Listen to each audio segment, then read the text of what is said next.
안녕하세요. 만나서 반갑습니다. 여러분들과 같이 사도세자 특집 제3부 진행하게 될 김영준입니다. 자, 이제 드디어 사도세자가 등장을 하는데요. 여러분들이 좀 불만에 찬 목소리를 내신 분들이 계세요. 아니 무슨 사도세자 특집인데 1부, 2부에 사도세자는 안 나오고 자꾸 경종 나오고 영조 나오고 왜 그러는 거야 도대체? 그러시는 분들 계시는데 제가 계속 거듭 강조드리는 거지만요. 사도세자의 비극을 이해하기에 앞서서는요. 영주의 컴플렉스를 이해해야 돼요. 그거를 이해하지 못하면 사도세자 비극도 이해하기 굉장히 힘들어집니다. 그래서 구태여지가 경종 때부터 이야기를 한 거예요. 그래서 가급적이면은 여러분들이 진짜 사도세자 사건만 딱 보시려면은 3부만 보셔도 상관은 없지만 영주의 컴플렉스를 좀 더 정확하게 이해하시려면은 1부와 2부를 다 보고 오셨으면 좋겠습니다. 그래야지만이 여러분들이 사도세자 비극에 대한 이해도가 좀 더 올라갈 수밖에 없어요. 자, 오늘 이제 본격적으로 사도세자가 탄생을 해가지고 성장하는 과정, 그리고 아버지하고 갈등을 겪어내는 과정, 그리고 도대체 비극이 원인이 무엇이냐, 그것을 진단하는 것까지 같이 3부에서 다루려고 하는데요. 먼저 영조의 가계들을 살펴볼게요. 영조는요, 조선시대의 진짜 아주 대표적인 자식바보였습니다. 진짜 중종과 더불어서 자식에 대한 그 사랑을 아주 가감없이 보여줬던 그런 대표적인 군주였어요. 그런데 문제가 뭐였냐면은 영조는요 편애가 또 심했어요. 아 이거 참 안 좋아 진짜. 영조가 왕으로서는 굉장히 유능한 군주였는지 모르겠는데 이게 진짜 집안에서는 좀 별로 좋지 않은 아버지예요. 아니 편애를 갖다 그렇게 했어. 근데 영조가 가만 보면요 누구를 그렇게 편애했냐면은 딸들을 좋아합니다. 영조가 편애했던 그 자식들을 보면요 먼저 화순옹주, 그리고 화평옹주, 말년에는 화은옹주를 굉장히 이뻐했다고 그러죠. 이 화순옹주만 가지고 대표적인 얘기를 할게요. 이미 딸이 출가를 했어요.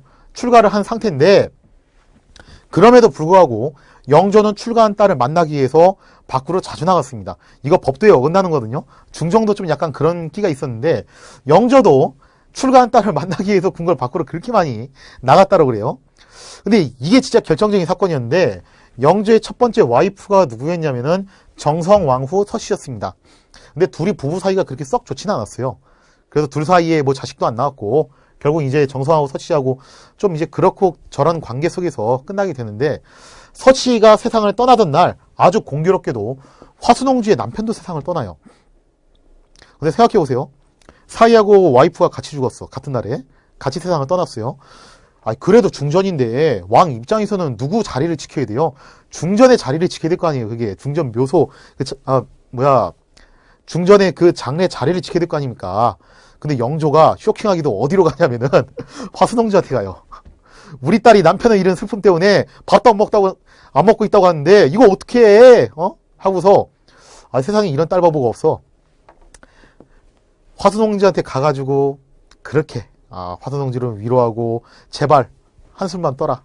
그러면서 화순옹주에게 엄청난 애정을 보입니다. 자, 영조가 어떻게 보면 참 자식에 대한 사랑도 이렇게 과감하게 표현했던 그런 군주인 건 맞아요. 그런데 정작 자기가 사랑해야 될 아들에 대해서는 그렇지 않았다는 거예요. 자, 영조의 아들에 대해서 한번 얘기를 해보도록 하겠습니다. 먼저 정빈 이씨한테 낳은 아들이 있었어요. 그게 누구냐면은 바로 효장세자입니다. 근데 효장세자가요 나이 10살 때 세상을 떠버려요. 그때 당시 영조가 언제적이었냐면은 영조 집권 4년 차였거든요. 이거는 제가 2부에서 얘기를 했어요. 처음에 영조는 자신의 컴플렉스를 극복을 하기 위해서 탕평도 하고 그 다음에 명예회복도 하고 이런 것들에 대한 노력을 굉장히 많이 기울입니다. 근데 이게 좀 잘 안 돼. 그러면서 영조 4년이면요 당시 소론 줄론 세력들이 2인자의 난이라는 군사 반란까지도 일으켰던 그런 시점이에요. 그런 시점에서 하나밖에 없는 아들이 세상을 떠났으니 얼마나 억정이 무너집니까? 그 뒤로도 영조는 아들이 빨리 나오기를 학수고대하면서 이제나 저제나 언제쯤 아들이 나올까 그러면서 하루하루 애타는 마음으로 보냅니다. 그러다가 드디어 영조 11년 영조 나이 42살에 드디어 아들을 얻었어요. 그 아들이 누구냐면은 바로 오늘의 주인공인 사도세자입니다.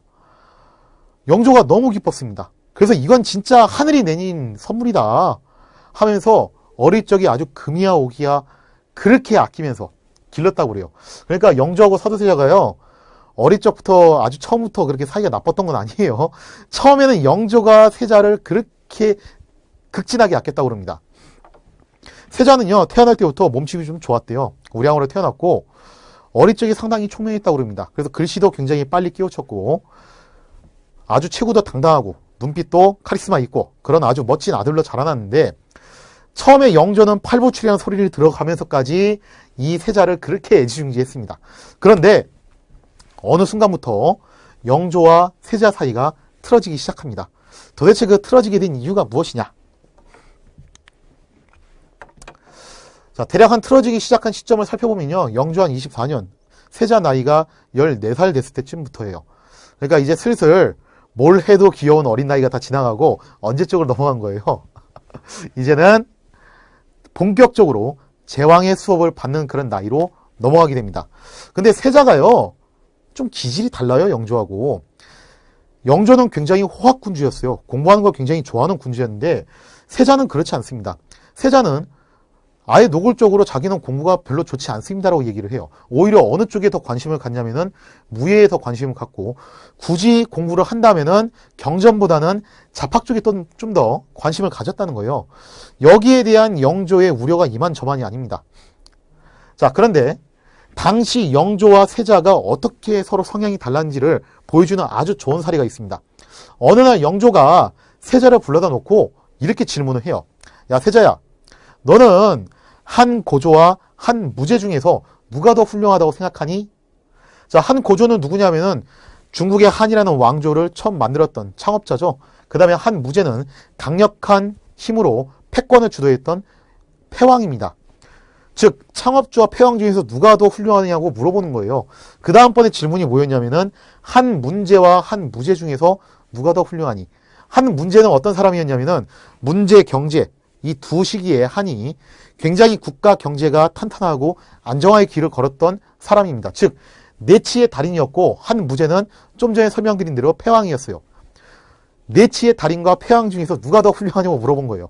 이 질문은 결국 어디에다가 포커스를 맞춘 거냐면은 한 무제에다 포커스를 맞춘 겁니다. 즉, 영조는 어떻게 생각했냐면은 세자가 누구를 더 좋아했다.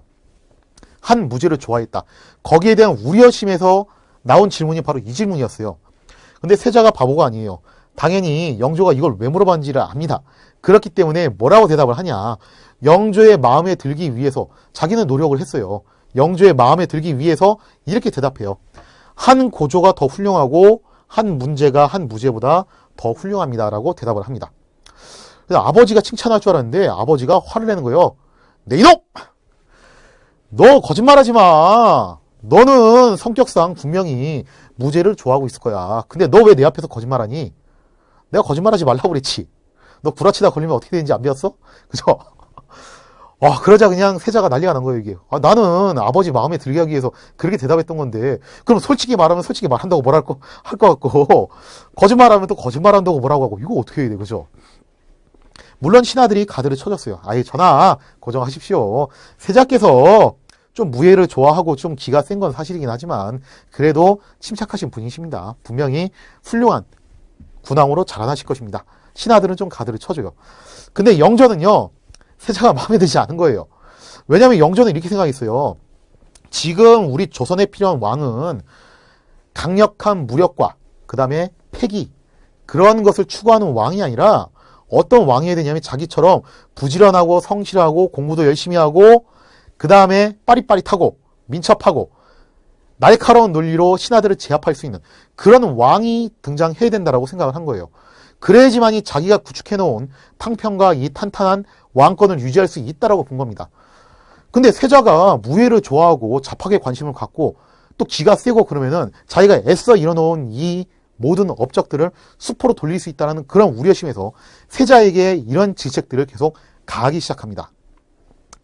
자, 그러면서 영조와 세자의 사이가 결정적으로 갈라지는 사건이 발생을 합니다. 한중록에서는 그 사건을 뭘로 제시를 하고 있냐면요. 바로 대리청정으로 제시를 하고 있어요. 자, 대리청정. 참 그래요, 이게. 원래 대리청정은 언제 하는 거냐면요. 둘 중 하나예요. 왕이 아주 심각한 병에 걸려가지고 오늘 내일 하고 있어요. 도저히 지금 정치를 못할 상황이야. 그럴 경우에 하든지, 그게 아니면은 왕이 진짜 권력을 아들한테 물려줄 의향이 있는 겁니다. 그래서 자기가 적당한 시점에 상황으로 물러나서 아예 권력을 인계할 생각으로 하는 경우에요. 보통 둘 중 하나인데, 영조가 25년, 바로 그 무렵에 세자가 15살이 되던 해에 대리청정을 선포합니다. 처음에는요, 선의 얘기를 했어요. 내가 세자한테 왕위를 물려주려고 하는데 여러 신하들 생각은 어떠냐? 그랬더니 신하들이 말렸겠죠. 전하, 통촉하여 주시옵소서. 이 무슨 천부당 만부당한 말씀이십니까? 전하께서 아직도 정정하신데 선이라니요. 딱 봐도 신하들이 봤을 때 이거 테스트 한다는 거 나오는 거예요. 자, 그러자 영조가 그러는 거예요. 선의가 안 된다고? 그러면은 대리 맡길게. 대리는 괜찮지. 전하, 대리도 안 됩니다. 세자께서는 공부가 급한데 공부를 더 하셔야지. 여기서 어떻게 대리를 맡기시려고 하십니까? 그래? 그럼 그냥 선의할게. 이러니까 좀 할 말이 없어지죠. 자, 그래서 결국에는 신하들이 선의는 맡고 대리에서 오케이를 하면서 세자에게 대리청정을 맡기게 됩니다. 근데 문제가 생겼어요. 도대체 영조의 의중이 좀 이상하다는 거예요. 당시 영조가 50대이긴 했는데 그렇다고 해서 뭐 몸에 병이 있어가지고 골골거리는 그런 건 아니었거든요. 영조는 진짜 굉장히 건강한 체질이었어요. 웰빙주의자이자 금욕주의자였습니다. 그래서 나이 80대까지 진짜 속된 말로 벽에 똥칠할 때까지 정치했던 사람인데 아직은 정정해요. 그래도 몸이 아파가지고 대리를 시키는 건 분명 아니고, 그러면은 권력을 갖다가 인계해줄 목적으로 한다고밖에 볼 수밖에 없는데 그것도 아닌 것 같아요. 왜냐면은 당시 세자가 대리청정 할 때의 모습을 보면요, 이거 진짜 도대체 왜 대리를 하는지 좀 이해가 안 간다는 겁니다. 당시에 세자가 대리청정 할 때요, 세자는요 거의 실권이 없었어요. 즉 본래 대리를 하면서 세자에게 주기로 한 권력이 이만큼이었다면은 실제로 세자한테 줬던 권력은 이만큼밖에 안 됐다는 거예요. 세자가 독자적으로 판단하는 게 별로 없습니다. 신하들이 어떤 안건을 제시하면은 항상 한 얘기가 이거예요. 그거는 대조계 아래여서 내가 결정하겠소. 여기서 말하는 대조는 뭐냐면은 영조를 대조라고 하고 대리청정을 맡고 있는 세자를 소조라고 얘기를 합니다. 그거는 대조께서 결정하셨기 때문에 내가 어찌 감히 번복하겠소. 뭐만 하면 다 대조예요. 하나부터 열까지 다 영조한테 물어보고 결정을 내리는 모습을 보여준다는 겁니다. 여기에 대해서 신하들이 불만을 좀 제기했어요. 아니 전하, 이럴 것이면은 도대체 대리청정을 왜 하셨어요? 그냥 전하께서 통치하시지. 세자 저하의 그런 위상을 살려주는 방향으로 가야 되지. 이렇게 사소한 것까지 다 전하께 여쭤보고 결정하는 구조의 대리청정은 의미가 없습니다. 자, 그럼에도 불구하고 영조는 계속 이런 방식을 고집을 합니다. 여기서 신하들은 감을 잡아요. 영조가 대리청정을 왜 한 거다. 권력을 인계하기 위해서 한 게 아니다. 뭔가 정치적인 꿍꿍이와 목적이 있었기 때문에 한 것이다라는 것을 감지를 합니다. 그래서 신하들이 이제는 아예 세자한테 이렇게 얘기를 해요. 세자좋아, 이거 무조건 물어보고 가세요. 괜히 혼자 결정하셨다가 나중에 무슨 일이 날지 몰라요. 하나부터 열까지 다 물어보고 가십시오. 그러면서 세자는요, 실질적으로 대리청정을 하면서 자신의 의사대로 결정을 한 게 아니라 철저하게 아버지였던 영조의 의사대로 결정을 하는 거의 꼭두가시 노릇을 해요. 그러다 보니까 대리청정이 재밌겠어요? 힘들어 죽겠는 거예요. 조금이라도 아버지의 뜻에 어긋나는 판단을 내리면은 아주 그냥 자기를 잡아먹을 듯이 그렇게 족치는 겁니다. 물론 이 대리청정하는 기간 동안에 영조가 세자한테 칭찬한 적도 꽤 있어요. 그래, 참 이번에는 너 일 잘 처리했다.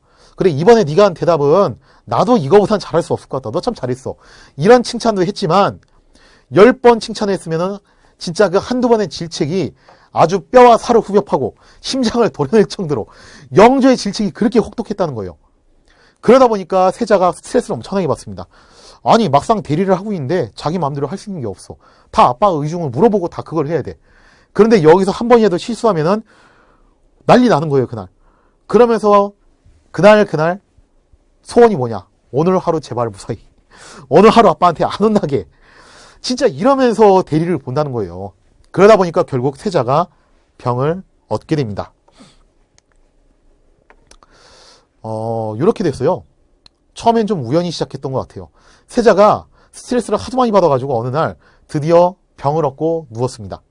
자, 몸 좀 늦자. 영조가 뭐라고 했겠어요? 몸이 아프다고? 그러면 대리청정 잠깐 쉬어. 그래, 서연도 공부도 좀 잠깐 쉬어. 야, 진현 뭐하러 와? 아바마마 문안인사도 잠깐 쉬어도 돼. 자, 요렇게 얘기를 하자 세자가 너무 편한 거야. 그 골치 아픈 대리청정도 안 해도 돼. 하기 싫었던 서연도 안 해도 돼. 보는 것 자체가 스트레스였던 아빠 얼굴도 안 봐. 이거 얼마나 좋아, 그게. 완전 이게 진짜 파라다이스 아니에요? 그러면서 세자가 묘한 생각을 하게 돼요. 가만. 그러고 보니까 내가 아프다고 하면은 대리도 안 해도 되고 서연도 안 열어도 되고 아빠 얼굴도 안 봐도 되겠네? 야, 이렇게 좋은 방법이 있었네? 이러면서 세자가 삐딱선을 타기 시작합니다. 세자가요, 그 뒤로 걸핏하면 아프다고 하는 거예요.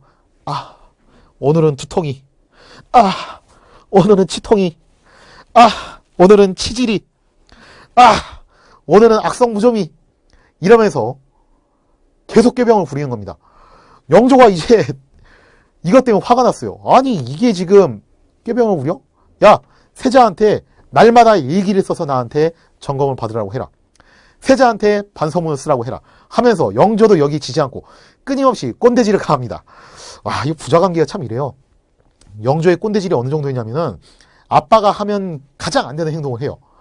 밥상머리에 앉아가지고 아들한테 훈계하는 거, 그죠? 그게 가장 안 좋은 훈계죠. 근데 그 훈계를 할 때 훈계 내용도 뭐냐, 어떤 거였냐면은 세자가 밥을 많이 먹는다. 아니, 밥 많이 먹는다고 야단치는 게 영조였어요, 이게. 이런 꼰대질을 하니까 세자가 견디겠습니까? 이제 아빠 얼굴도 보기 싫은 거예요. 자, 그러면서 세자가 이런 식으로 차일피일 피하기 시작합니다.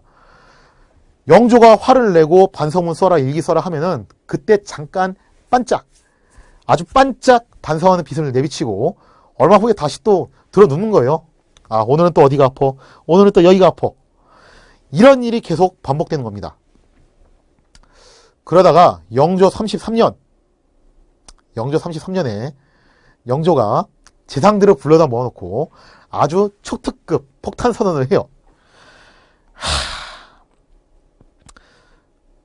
내가 진짜 경들을 보기 민망해서 이 말을 할까 말까 고민을 했는데 세자가 진현, 그러니까 세자가 왕의 문안을 여쭈는 걸 진현이라고 해요. 세자가 진현을 안 한 지 몇 달이 됐다. 이거 어떻게 했으면 좋겠냐. 세상이 난리가 났어요. 조선은 기본적으로 유교 국가입니다. 세자한테 있어서 가장 우선시되는 임무가 뭐냐면은 아침에 일찍 일어나가지고 아바마마 용안을 찾아뵙고 문안인사 여쭈는 거예요. 그리고 수라상 살펴보는 겁니다. 이게 세자가 해야 될 첫 번째 임무예요. 근데 그 진연을 몇 달 동안 안 했다는 거예요. 신하들이 난리가 났죠. 그래서 신하들이 세자한테 달려가가지고 특달같이 얘기하는 겁니다. 아니, 저와 정말로 그러셨습니까? 아니, 어쩌자고 그렇게 하셨어요. 지금이라도 늦지 않았으니까 빨리 가서 아바마마께 주상 전하께 사죄하고 진연을 하시죠. 그러자 세자가 반성하는 빛을 내보이면서 아, 내가 잘못했어. 경들의 말대로 내가 진연을 다시 시작하겠어 라고 얘기를 해요. 그런데 세자가 여전히 꾀병을 부립니다. 이제 이렇게 나오는 거예요. 내관을 보내가지고 영조한테 이렇게 얘기를 해요. 제가 오늘 몸이 좀 많이 불편한데 그래도 진연은 드려야 될 것 같고 그래서 가마를 타고 가서 진연을 드리고 싶은데 어떻게 할까라고 물어보는 거예요. 야, 진짜 그러니까 영조가 뭐라고 하냐면은 아니, 아들이 아프다고 하는데 거기서 가마 타고 오라고 말하기 좀 그렇잖아요. 그래서 영조가 이렇게 얘기했어요. 그냥 예의상 이렇게 얘기하는 겁니다. 의례적으로. 아프다고 하는데 뭐 그렇게 오냐. 그냥 그러지 말고 몸조리나 잘해라. 라고 얘기를 했는데 사실 이 말은요. 가마 타고 오란 얘기예요. 결국에는. 내가 말은 이렇게 했지만 네가 와서 성의를 보여라. 결국 그 뜻이에요. 근데 세자가 이 말을 들으면은 뭐라고 하냐면은 야, 아바마께서 그렇게 말씀하셨다면서 그러면은 오늘도 진연 안 할게. 아니, 하지 말라고 했는데 가는 것도 그 예의 아니잖아. 역으로 세자는 또 그렇게 나오는 겁니다. 점점 영조는 화가 머리끝까지 치밀어 오르기 시작합니다. 이 자식을 진짜 이거 어떻게 할 수도 없고 끓는다 끓어.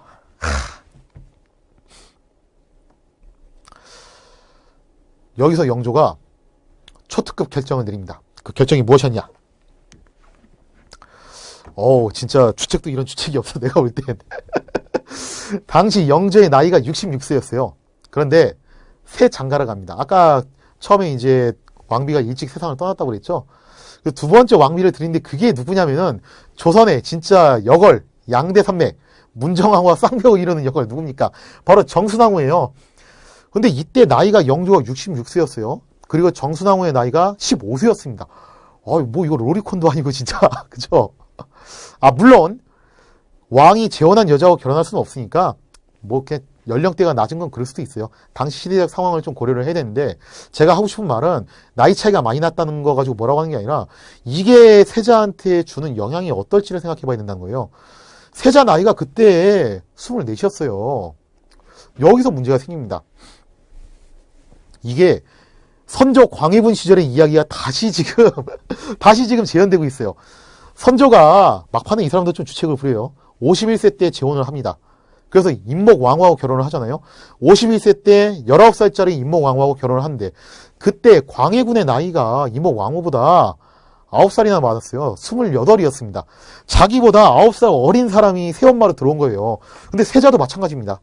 자기보다 10살 어린 여자가 새엄마로 들어온 겁니다. 이게 뭘 의미하는 거겠습니까? 혹시라도 영조하고 정순하고 사이에서 아들이 나오면은 이거 진짜 광해군한테 영창대군 나온 거하고 똑같은 거예요. 가뜩이나 세자가 영조 눈밖에 난 상태인데, 이미 사이가 틀어질 틀어진 상태인데, 여기서 아들이 나오기라도 하면 세자는 진짜 끝장날 수도 있는 상황이에요. 물론 둘 사이에서 아이는 나오지 않았습니다. 꼭 아이가 나온다는 보장도 없었고요. 영조가 나이가 너무 많았기 때문에. 근데 이런 행동을 했다는 것 자체가 진짜 뭘 의미하는 것이냐. 단순히 장가가고 싶어서 장가갔던 것 같지는 않아요. 아마 이건 제 생각인데요. 이건 제 개인적인 사견이에요. 영조 입장에서는요, 나름의 세자를 압박하는 카드로 썼던 것 같습니다. 야, 네가 자꾸 그런 식으로 나오면은 나도 생각이 있어. 나도 세장가 갈 거야. 2판, 4판, 공사판이나 한번 해보자. 누가 이기나 해보자. 하면서 새엄마를 데리고 옴으로 인해서 세자에게 심리적인 압박을 주려는 것이 아니었냐라고 저는 좀 그렇게 생각을 해봐요. 그래서였나 세자가 그 이후로 더욱더 삐딱선을 타기 시작합니다. 자, 그러면서 사도세자 비극에 아주 결정적인 사건이 발생을 합니다. 자, 먼저 이 얘기부터 해야 되는데요. 영조 35년에 정순왕하고 결혼을 했어요. 그 다음에 영조 37년에 어떤 일이 발생을 하냐면은, 영조 37년 4월 달에 세자가 영조 몰래 관서지방, 평안도 지방이죠. 그쪽으로 여행을 갔다 와요. 이거 진짜 엄청난 일이었어요. 아버지한테는 아프다고 꾀병으로 핑계를 대고 진연을 안 갔습니다. 무단인사도 가지 않으면서 몰래 평안도 지방을 놀러 갔다 온 거예요. 근데 이거를 서울에 있는 장안바닥에 있는 일반 사람들까지 다 알았어요. 누구만 몰랐냐면은 영조만 몰랐습니다. 영조만 계속 모르고 있다가 영조가 언제 이걸 아냐면은 영조 37년 9월 달에 알아요. 서명이라는 신하가 상소를 올려서 결국 이거 폭로를 합니다. 자, 그러면서 영조가 노발대발하죠. 뭐야, 지금 아프다고 해놓고서 놀러 갔다 왔어? 이런 진짜. 영조가 완전히 폭발을 할 수 있는 상황이었어요. 근데 영조가요, 의외로 크게 화를 내지 않습니다. 그랬단 말이야? 뭐 그럴 수도 있지 하고서 의외로 사건을 조용히 덮고 넘어갑니다. 세자는 기뻤어요. 다행히도 이번 파도는 세자를 비껴서 지나간 것 같습니다. 그런데요, 이게 영조 입장에서는요, 어떻게 보면 생각을 정리하고 있었는지도 몰라요. 이 기간 동안에. 영조가 이 시점에 했던 말 중에서 뭐가 있냐면요, 세손을 불러다 놓고 했던 말이 있습니다. 사실 영조하고 세자가 사이가 이렇게 틀어졌을 때 진연을 계속 안 가잖아요. 영조도 굳이 이제 세자를 부르질 않아요. 별로 보고 싶지 않다 이거예요. 오히려 영조가 보고 싶었던 사람은 따로 있었습니다. 그게 누구냐면은 세자의 아들이었던 세손, 훗날의 정조였어요. 정조가 그렇게 똘망똘망하고 모범생에다가 자기가 그 원하는 이상적인 사람이었어요. 그래서 영조가 세손이었던 정조를 불러다 놓고 문답도 하고 같이 공부도 하고 그렇게 애지중지 여깁니다. 아니, 정작 세자한테는 그렇게 안 하고 선자한테 그렇게 하는 거예요. 그러면서 바로 이 시점에 했던 말이 뭐냐면은 300년 정사가 오로지 누구한테 있다? 세손에게 달려있다라는 말을 합니다. 여기서 뭔가 분위기가 좀 이상하게 흘러가요. 자, 그리고 결정적인 사건이 터지는데 그때가 언제냐면은 바로 1년 뒤에요. 1년 뒤 영조 38년 5월 달에 나경원의 고변 사건이라는 것이 발생을 합니다. 이미 관서지역 유람 사건이라는 파도가 지나갔어요. 근데 그 뒤에 나경원의 고백이라고 하는 엄청난 쓰나미가 몰려온 거예요. 이게 사건이 어떻게 된 거냐면은 나경원이라는 사람이 어느 날 투서를 합니다. 역적 세자를 고발합니다라는 아주 쌀벌한 내용으로 투서를 했어요. 당연히 난리가 났죠. 세자가 역적질을 했다는데, 그죠? 역모롭게 했다는데. 그래서 영조가 친국을 합니다. 나경원을 불러놓고 물어봤는데 나경원이 소매 속에서 다시 또 글을 하나 꺼내가지고 올렸어요. 글의 내용을 보니까 세자가 어떤 비행을 저지르고 어떤 불량한 일을 했는지의 내용들이 쫙 나와 있습니다. 세자가 했던 뭐 비행, 민가에 자주 드나들고 기생들을 불러가지고 술판을 부리고, 그 다음에 상인들한테 거액의 돈을 빌려가지고 갚지도 않고 있고, 관서지역 몰래 갔다 오고, 거기다가 툭하면 내시들 살해하고, 그리고 은원군과 은신군의 생모를 때려 죽이고, 뭐 이런 진짜 엄청난 얘기들이 거기에 쫙 깔려 있는 거예요. 근데 뉘앙스는 좀 이상합니다. 분명히 나경원은 처음에 역적세자를 고발합니다라고 해놓고 막상 꺼내든 글에는 세자가 어떤 역모를 꾸몄는지가 아니라 세자가 어떤 비행을 저질렀는지에 대한 내용이 주로 거기에 있었다는 거예요. 영조가 이 글을 보고서 완전히 폭발을 했어요. 야, 나 진짜 이거 처음 보는 얘기인데? 그러면은 나경원이 고발을 했다는 거는 나 빼고 다 알고 있었다는 거 아니야. 니들 신하들이 어떻게 나한테 그럴 수가 있어? 신하들 니들은 다 죄인이야. 야, 나만 모르고 있었단 말이야. 지금 나만 왕따 시킨 거야? 세자가 이러고 다니는데 나한테 얘기를 안 했어? 이런 발칙한 것들. 영조가 완전 노발대발을 해요. 자, 그리고 나경원도 결국 무사하지 못합니다. 야, 너 근데 처음에 나한테 역모라며. 근데 보니까 역모가 아니네? 역모가 아니라 그냥 비행지 저지른 거잖아. 그리고 너 세자 비행을 나한테 이렇게 고자질한 이유가 뭐야? 너 뭔가 꿍꿍이가 있는 것 같은데, 너 같은 놈들이 나라를 자꾸 혼란스럽게 하니까 내가 본보기로 보여야겠다 하고서 결국 나경원은 사형에 처해지게 돼요. 자, 근데 세자가 식겁합니다. 어쨌든 간에 일단 해프닝으로 끝났다고는 해도 영모 그 사건에 자기 이름이 오르내린 거예요. 이거는 진짜 엄청난 거거든요. 세자가 사색이 돼가지고 영조를 찾아옵니다. 아바마바, 저는 억울합니다. 소자는 정말로 억울합니다. 나경원을 불러주십시오. 제가 나경원과 직접 대지를 하겠습니다. 영조가 거부를 합니다. 야, 세자가 돼가지고 일국의 세자가 돼가지고 죄인하고 지금 대지를 한다고? 그거 자체가 말이 안 되는 소리야. 시끄럽고 너 빨랑 돌아가. 그리고 네가 저지른 비행들 딱 보니까 너 진짜 아주 몹쓸 놈이구나. 그러자 세자가 뭐라고 하냐? 아바마마, 그거는 제가 평상시에 갖고 있던 지병, 우울증과 화병, 화증이라고 하죠, 그죠? 화증으로 인해서 일어난 실수입니다. 제발 한 번만 용서해 주십시오. 근데 영조가 작년에 있었던 관서행은 의외로 덮고 넘어갔는데 이번에는 쉽게 넘어가려고 하질 않아요. 세자에게 용서하는 말을 하지 않습니다. 그리고 세자는 감지를 합니다. 아무래도 나를 살려두지 않을 것 같다. 그리고 그 이후로 윤 5월이 될 때까지 한 달간 한중록의 기록에 따르면 세자가 진짜 말 그대로 미치광이가 돼서 광적인 행동을 해요. 그러다가 결국 영조가 특단의 결정을 내리죠. 이대로는 안 되겠다. 먼저 영조의 어머니였던 영빈 이씨가 이렇게 얘기를 합니다. 지금 세자가 안타깝게도 화증으로 인해서 광인이 되어버렸습니다. 이대로 놔두면은 광인이 왕이 될 수는 없는 거 아닙니까? 이대로 놔두면은 위험하니까 세자를 제거해야 될 것 같습니다. 그래야지만이 세손과 며느리를 구할 수 있지 않겠습니까? 그리고 영조가 이 주장 건의를 받아들여서 사도세자, 세자를 제거하기로 결정을 합니다. 그리고 여기에 대한 집행을 누가 앞장서냐면은 바로 세자의 장인이었던 홍봉환이 앞장섭니다.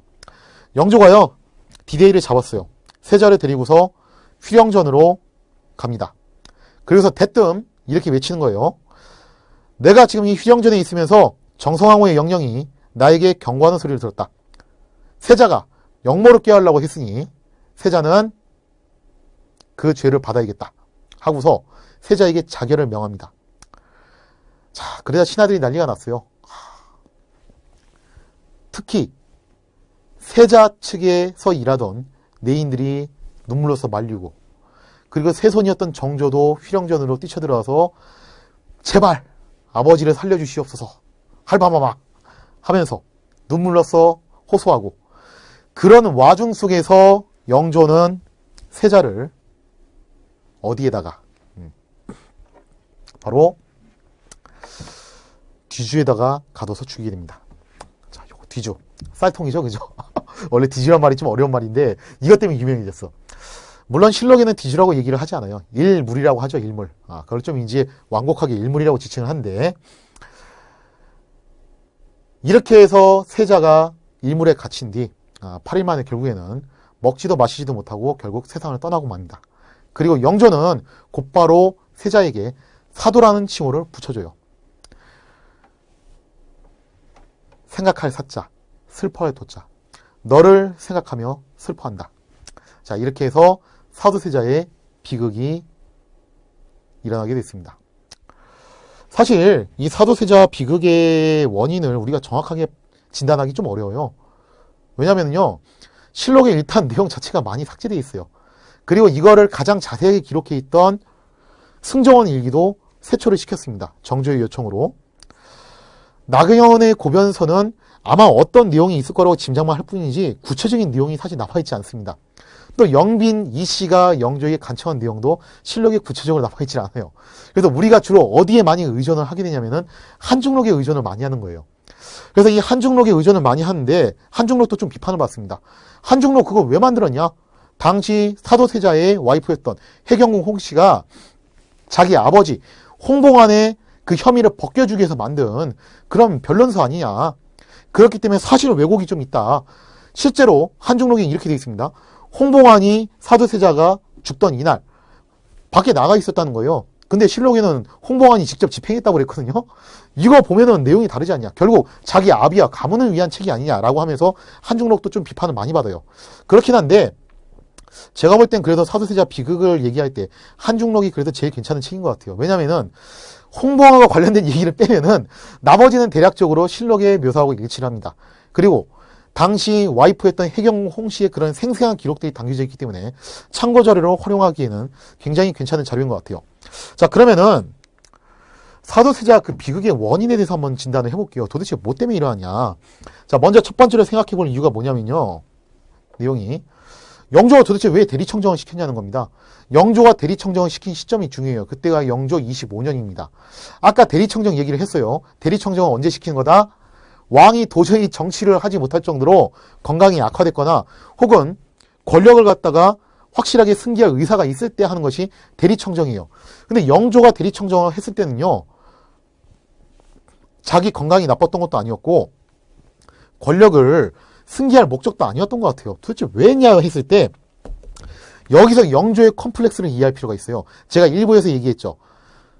경종 시절에 당시 영조가 연인군이었어요. 당시 연인군과 노련 세력들이 뭐를 밀어붙였냐면은 세자 건조와 대리청정을 밀어붙였어요. 지금 경종 전하께서 주상 전하께서 건강이 많이 안 좋으시니까 연인군을 세자로 임명하시고 연인군에게 대리청정을 맡기십시오. 그러면서 사실상 경종으로부터 실권을 뺏으려는 그런 움직임을 보였다는 거예요. 이것 때문에 소론 줄론 세력들이 뭐라고 얘기를 하냐면은 영조는 역적이다. 감히 지금 주상전하 때 세자건조 얘기하고 거기다 대리청정까지 얘기했어. 이거는 역심이 있었기 때문에 그런 거 아니야. 결국 줄론 소론 세력들이 영조를 공격할 때 제일 많이 썼던 게 바로 세자건조와 대리청정 그 얘기예요. 영조는 여기에 대한 컴플렉스가 있습니다. 영조는 항상 이렇게 항변했어요. 야, 그때 내가 그거 했던 거는 정말로 우리 형님이 건강이 안 좋아서 그랬다니까. 내가 그래서 충심해서 우러나가지고 세자건조하고 대리청정 한 거였어. 그리고 니들 자꾸 대리청정 가지고 물고 늘어지는데, 야, 대리청정은 일반적으로 할 수 있는 거야. 왜 그거 자꾸 물고 늘어지는데? 내가 보여줄까? 야, 세자 일로 와봐. 너 대리 한번 해봐봐. 내가 시켜볼 테니까. 자, 봤지? 세자 대리하지. 나도 대리청정 한다니까? 대리청정은 특별한 게 아니라 일반적인 거야. 근데 이거 가지고 영몬이 어쩌니 하는 것 자체가 웃기는 짬뽕이라니까? 사실 영조는요, 요 말을 하고 싶었어요. 그러니까 자기 건강이 나빠서 그런 것도 아니고 진짜 세자한테 권력을 넘겨줄 의향도 아니었고 자신의 컴플렉스를 극복하고 자기에 대한 그 모함을 영모에 대한 그 혐의를 벗기기 위한 용도로 세자에게 대리청정을 맡겼다는 겁니다. 애초에 목적이 그런 정치적 목적이 있었기 때문에 실제로 영조는요 세자에게 대리를 맡기되 권한을 많이 주고 싶진 않았어요. 그냥 대리만 시킬 뿐이지 권력은 자기가 갖고 있는 거예요. 그죠? 그렇기 때문에 사도세자가 대리청정에서 권한을 많이 행사 못했습니다. 아까도 설명했죠? 뭐만 하면 그냥 그건 대조께 아뢰어 결정하겠소. 이미 대조께서 결정했는데 내가 뭘 어찌 하겠소. 이만큼 주기로 해놓고서 실제로는 이만큼만 줬어요. 이것 때문에 세자가 대리청정에 대해서 아주 진절머리를 냅니다. 조금만 실수해도 엄청나게 면박을 줬어요. 자, 그러면 우리가 세 번째로 생각할 게 뭐냐면요. 사실 제일 많이 나오는 단골 메뉴가 이거예요. 사도세자의 비극은 당쟁의 희생이었다. 이게 무슨 말이냐면은 노론과 소론의 대결. 이거는 2부를 좀 보셔야 되는데 노론과 소론의 대결이 막 한참 벌어지고 있었는데 당시 세자가 누구 편을 들었냐면은 소론 편을 들었다는 거예요. 왜냐하면 이제 세자를 돌봤던 사람들이 경종을 모셨던 그런 궁인들이었고 그 궁인들이 친소론적인 경향을 세자에게 주입시켰다는 겁니다. 그래서 세자가 대리청정할 때 친소론적인 경향을 보였고 그 대표적인 증거를 뭘로 제시하냐면은 영조 31년 윤지 심정형 옥사가 일어났을 때 이 옥사에 대해서도 제가 2부에서 설명했어요. 이거 완전히 그냥 가미가지식 자살 공격이었다고 그랬죠. 영모라고 하기도 좀 뭐라고 그러고 이 옥사가 일어날 당시에 노론 세력들이 당시 소론의 계열에 있었던 판부사 이종성을 탄핵을 합니다. 세자죠. 이종성을 탄핵해야 됩니다. 하고서 그를 몰아내려고 했었는데 세자가 이종성을 보호했다는 거예요. 자, 봐라. 이런 친소론적인 경향을 보였기 때문에 당시 노론이 이런 생각을 한 거다. 세자가 왕이 되면은 나중에 어떻게 될 것이다. 노론은 피바다가 되고 소론이 정권을 잡는 그런 상황이 될 것이다. 그렇기 때문에 세자를 어떻게 해서든 아웃시키려고 했기 때문에 이런 비극이 일어났다라고 보는 것이 현재 가장 인기가 많은 설 중에 하나입니다. 근데 요거는 좀 문제가 있어요. 이거는 2부를 좀 보신 분들이 이해하기 쉬운데 자, 일단 첫째로 영조 31년쯤 가면요. 이미 소론은 거의 괴멸적인 타격을 받아요. 더 이상 노론의 상대가 되지 못합니다. 윤지 심정형 옥사 자체가요. 이건 뭐 영모라고 말하기도 그래요. 그냥 가미가지 공격이야. 쉽게 말해서 영모도 아니고 나는 그냥 죽을 땐 죽을 망정 영조를 왕으로 인정하지 않겠다라는 그런 식의 이야기였어요. 그렇기 때문에 노론 입장에서는 소론이 더 이상 막 절치부심할 정도로 그런 존재는 아니었다는 겁니다. 게다가 판부사 이종성이 그때 탄핵을 면했던 건요. 세자의 결정이 아닙니다. 사실은 영조의 결정이에요. 당시 세자가 노론들에게 뭐라고 얘기하냐면은 이거는 누가 내리신 결정이기 때문에 대조께서 내리신 결정이기 때문에 내가 함부로 바꿀 수 없으라고 얘기를 했어요. 그러면 아니 소론을 보호했던 것은 친소론적인 경향을 보였던 것은 세자의 독단적인 생각이 아니라 결국 영조의 결정이거든요. 그리고 영조 31년에 이것도 2부에서 제가 얘기를 했는데 영조는요 소론이 전멸당한 것을 원하지 않았습니다. 그렇게 함으로 인해서 노론 독주체제가 만들어진 것을 경계했기 때문에 이때 소론을 좀 보호하려고 그랬어요. 결국 영조가 친소론적인 경향을 보였다고 말하기도 힘들 뿐더러 설사 그런 경향이 있었다 하더라도 그거는 개인적인 생각이라보다는 엄밀히 말하면 영조의 의중이었다는 거예요. 영조가 소론을 어떻게든 보호해가지고 탕평을 유지함으로 인해서 노론 독주체제를 막으려고 했기 때문에 그 의사에 부합한 행동이었다는 겁니다. 자, 그래서 당쟁의 희생이었다고 말하기에는 좀 이런 점에서 좀 문제가 있다는 거예요. 또 이런 얘기 하시는 분들이 계세요. 당시 노론의 거두 중 한 명이었던 김상로가 세자를 아웃시키기 위해서, 사도세자를 아웃시키기 위해서 영조와 사도세자 사이를 이간질했다. 이것도 조금 일리는 있어요. 실제로 정조가 나중에 이렇게 발표를 해요. 자기가 왕이 된 다음에 내가 항상 세손 시절에 들었던 얘기가 뭐였냐면은 우리 할아버지, 즉 영조께서 나의 원수는 김상로라고 했다. 그래서 김상로가 귓속말로 속닥거리면서 대조의 일은 소조에게, 소조의 일은 대조에게 그렇게 옮겨가면서 둘 사이를 갈랐기 때문에 그런 비극이 있었다고 했다라고 하면서 김상로를 처벌을 합니다. 물론 이미 죽고 난 다음이었지만 자, 이걸 근거로 봤을 때 김상로의 이간질은 가능성은 있어요. 그런데 김상로의 이간질이 요게 노소 분쟁으로 볼 수 있냐, 노소 당쟁으로 볼 수 있냐 하면 이건 조금 애로사항이 있습니다.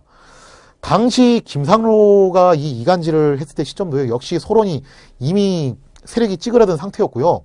설사 했다 하더라도 김상로가 타깃으로 잡은 것은 세자나 소론이 아니라 사실은 홍봉안이었을 가능성이 높아요. 왜냐면 노론의 체질이 좀 바뀝니다. 그 이전까지 하더라도 노론은요, 산림의 영수가 어떤 학설을 가지고서 그 학설에 부합되는 사람들이 세력을 규합하는 그런 구조였어요. 근데 이 시점에 가면요, 척신정치로 바뀌어요. 그러면서 노론의 영수가 누가 되냐면 홍봉안이 됩니다. 홍봉안은 집안이 한미예요. 그 한미의 집안의 홍봉안이 왜 영수가 될 수 있었냐? 딱 하나밖에 없습니다. 세자의 장인이기 때문에. 그거 하나빨로 올라간 겁니다. 근데 명문 노론 가문이었던 김상로가 홍봉안을 아주 도끼눈으로 봤을 것은 되게 당연한 얘기겠죠. 설사 이간질을 했어도 그거는 누구를 타깃으로 잡은 거냐면은 세자를 타깃으로 잡았다기보다는 오히려 홍봉안을 타깃으로 잡았을 확률이 더 높다. 같은 노론끼리의 그런 내분이었을 가능성이 높다라고 저는 생각을 합니다.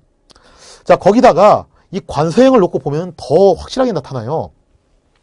생각해보세요. 관서행을 이걸 세자가 노론을 일망타진하기 위해서 군사적인 준비를 하던 그런 별난으로 이해하시는 분들도 꽤 많이 있어요. 그렇게 설명하시는 분들도 계시는데, 근데 관서행이 일어났던 게 영조 37년 4월이었어요. 그때 시장바닥인 사람들도 다 하던 얘기를 영조가 언제 알았냐면 9월에 알았어요. 반년 동안 몰랐다는 게 말이 됩니까, 영조가? 그죠? 이거는요, 신하들이 필사적으로 막았다는 거예요. 영조가 모르게 하게끔. 세상 사람들 다 아는 얘기를 영조 혼자서 반년 후에 알았다. 이거 뭔가 좀 이상하지 않습니까? 만약에 김상로가 정말로 이간질을 하려고 했다면요, 이 좋은 건덕지를 왜 놓쳐요? 그죠? 없는 말을 지어낼 필요도 없어요. 있는 사실 그대로. 저기요, 전하, 혹시 그거 아세요?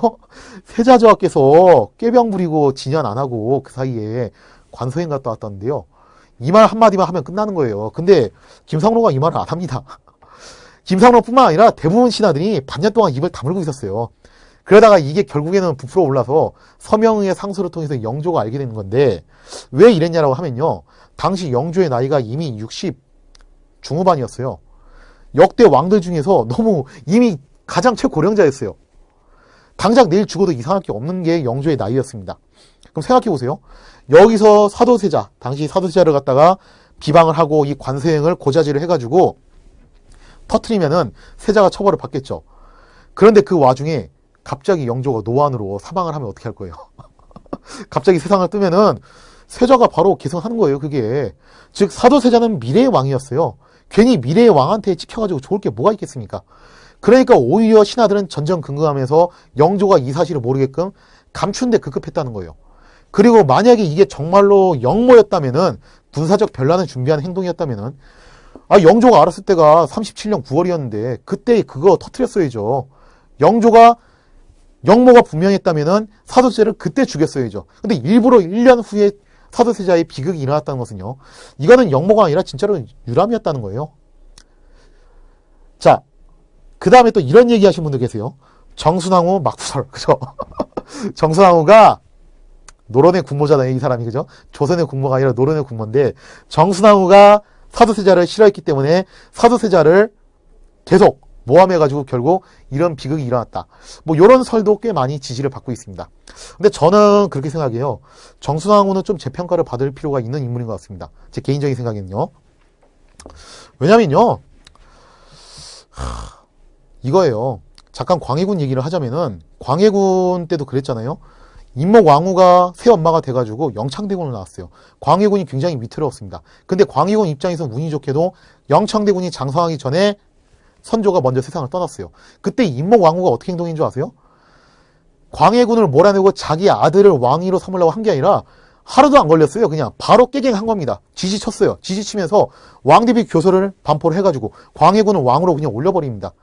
그냥 바로 타협을 한 거예요. 그냥 당신 왕으로, 너를 왕으로 인정해 줄 테니까 나하고 내 아들 목숨을 좀 보장해달라 라고 바로 항복을 한 겁니다. 왜 그랬겠어요? 나이 차이도 나는 데다가 짬 차이가 많이 나는 겁니다. 즉 경륜으로 보나 세력으로 보나 아직 임목왕후가 광해군한테 덤빌 정도의 세력은 아닌 거예요. 현실을 인정하고 바로 그냥 들어간 겁니다. 마찬가지예요. 이미 세자는 대리청정까지 맡고 있는 상황이었고, 당시 세자의 나이 24살, 그리고 정순왕후 나이 15살이에요. 아니 무슨 그게 상대가 되겠어요, 그게. 더군다나 정순왕후가 오기 전부터 이미 영조와 세자 사이는 틀어질 대로 틀어졌습니다. 즉 인과관계가 이런 거예요. 정순왕후가 와가지고 영조와 세자 사이가 틀어진 게 아니라 오기 전부터 이미 갈 때까지 간 상황입니다. 거기다가 사도세자를 후원해주고 있는 가문이 어디였냐면 홍봉왕 가문입니다. 그 유명한 홍씨 집안. 그리고 당시 정순왕후 집안은 김씨 집안이었어요. 이 두 집안의 세력을 놓고 봤을 때도 홍봉왕이 훨씬 더 압도적이었습니다. 실제로요, 사도세자 비극이 일어난 다음에 3년이 지나서야 정순왕후 집안이 홍봉왕 집안하고 정치 대결에 들어갑니다. 근데 이 대결에서도 누가 이기냐면은 결국 홍봉왕이 이겨요. 아직은 세력상으로 덤벼들 그게 아니었어요. 근데 정순왕후가 막후에서 사도세자를 모함했다. 과연 그 정도의 영향이 있었을까요? 그 당시에? 그리고 이미 정순왕후가 오기 전부터 사도세자와 영조 사이는 틀어질 대로 틀어졌는데, 정순왕후가 여기서 역할을 했으면 과연 얼만큼 역할을 했을까요? 한번 생각해볼 문제인 것 같아요, 이거는. 자, 그럼 사도세자는 광인이었냐? 한종록에 의하면은 아주 진짜 기상천외한 짓을 엄청나게 합니다. 근데 이게 처음부터 광인은 아니었던 것 같고, 그 광인이 되는 과정이 우리가 좀 알아볼 필요가 있는데, 결국 귀결은 이거예요. 영조와 사도세자를 싫어했기 때문에 이런 비극이 일어났다. 즉 부자 간의 개인적인 문제가 이 전대미문의 비극으로 일어났다는 겁니다. 이야기를 정리하면 이래요. 영조는요, 자식 편애가 심한 사람이에요. 좋아하는 자식과 싫어하는 자식을 칼로 딱 자르듯이 나눈 사람이었습니다. 근데 안타깝게도 사도세자는 싫어하는 자식이었어요. 그런데 영조 입장에서도 대안이 없어요. 아무리 싫어하는 자식이라 하더라도 자기 뒤를 이을 다음번 후계자라는 거예요. 그래서 좋던 싫던지 간에 사도세자한테 야단칠 땐 야단치고 칭찬할 때 칭찬하고 하면서 어르고 달래고 하면서 자기가 원하는 이상적인 군왕으로 자라나길 원했습니다. 근데 문제가 사도세자한테도 있어요. 사도세자 입장에서는요, 진짜 아버지 얼굴 보는 것 자체가 스트레스인 거예요. 안 봤으면 좋겠어. 대리도 하기 싫고 서연도 하기 싫고 아버지 얼굴은 더 보기 싫고, 그러니까 삐딱선을 타기 시작합니다. 여기서 좀 아쉬움이 있어요. 사도세자가 물론 결점은 좀 있었어요, 사람이. 그러나 그 못지않게 장점도 있었던 사람입니다. 그런데 아버지의 사랑을 받지 못하고 삐딱선을 타게 되면서 점점 왕이 되기 힘든 결점투성이의 인물로 성장을 하게 된다는 거예요. 자, 그러면서 영조는 답답하죠. 진짜 저 하나밖에 없는 아들이 저 지경이 되니 이거 어떻게 해야 돼? 만약에 정조가 태어나지 않았으면 이런 비극이 혹시라도 안 일어났을지도 모릅니다. 아니면 정조가 똑똑하지 못했으면 이런 비극이 안 일어났을 수도 있어요. 그런데 영조한테 그만 대안이 나타나 버렸어요. 그동안 대안이 없어가지고 어쩔 수 없이 그냥 이러고 살아왔는데 세손이 자기가 원했던 가장 이상적인 인물이었던 거예요. 눈이 정화되는 기분이야. 왜 이제 태어나니? 네가 내 아들이었으면 얼마나 좋았을까? 자, 그래서 영조가 슬슬 그런 생각을 하기 시작합니다. 사도세자를 끌어내리고 영조를 다음번 후계자로 삼는 게 어떨까? 그래서 세손에게 300년 종사가 오로지 세손에게 있다. 이 말은 그냥 한 소리가 아니라 자신의 본심을 얘기한 거예요, 그게. 자, 근데 여기 문제가 있습니다. 만약에 사도세자를 폐세자를 시킨 다음에 세손을 후계자로 삼으면은 이런 문제가 생겨요. 이게 부자관계예요. 차라리 옛날에 양녕대군, 충녕대군처럼 형제관계면은 그나마 좀 난데 폐세자로 끝낼 수 있는데 부자관계는 또 그게 아니라는 겁니다. 정조 입장에서는 자기가 왕이 된 다음에 자기 정통성 문제잖아요. 그럼 자기 아버지 사도세자의 명예회복을 추구할 거란 말이에요. 그러면서 자기 아버지를 상왕으로 모실 겁니다. 더 나아가서 어쩌면은 자기 아버지한테 선의할지도 몰라요.